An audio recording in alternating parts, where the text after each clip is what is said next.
अज़ीज़ तलबा व तालिबात, अस्सलाम वालेकुम व रहमतुल्लाहि व बरकातुहू।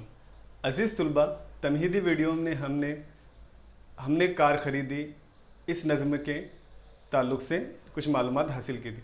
आइए अब इसके 3 बंद का हम लोग खुलासा समाअत फरमाएंगे। अज़ीज़ तलबा, शायर की पुरानी कार किसी बंद संदूक की तरह नज़र आती हैं। वो चलने से पहले बंदूक की तरह उछलती हैं और आवाज़ कुछ इस तरह निकालती है जैसे कोई दमे या टीबी का मरीज़ सांस लेने की तकलीफ़ में मुब्तला हो। वो सड़क पर माशूक की तरह इठलाते हुए चलती हैं। सैर पर जाना हो तो अपनी ज़िद पर अड़ जाती हैं, आगे बढ़ नहीं जा पाती, और फिर किसी तरह चलना शुरू कर दे तो फिर ब्रेक भी नहीं लगते और किसी दीवार से जाकर टकरा जाती हैं।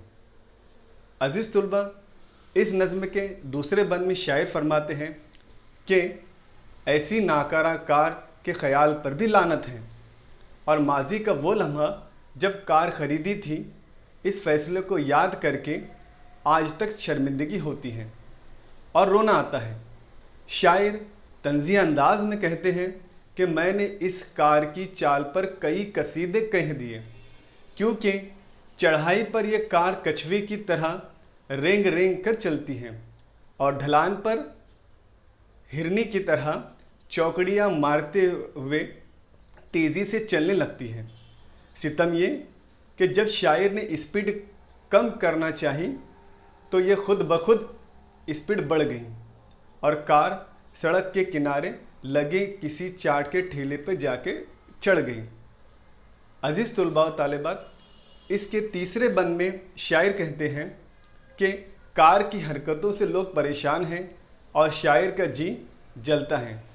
जिस तरह मुर्गी अपने परों से धूल उड़ाती हैं, ये कार भी उसी तरह रास्ते में धूल उड़ाते हुए चलती है। इस कार की वजह से बार बार हादसात होते हैं, लोगों का नुकसान होता है, और ट्रैफिक पुलिस ने भी कई मरतबा कार के ज़रिए कवानीन की धज्जियाँ उड़ाने पर मुझे जेल के रास्ते भी दिखाए हैं। शायर कहते हैं कि इतनी पुरानी और शिकस्ता कार शायद किसी के पास नहीं है। खुदा न खास्ता अगर कोई बाप इस कार के सामने आ जाए तो उसका बेटा यतीम हो जाएगा। इसका मतलब है ये कार इस कदर परेशान कुन है। तो अज़ीज़ तलबा, अगले वीडियो में हम इस नज़्म के बकिया 2 बंद का मुताला करेंगे। वस्सलाम।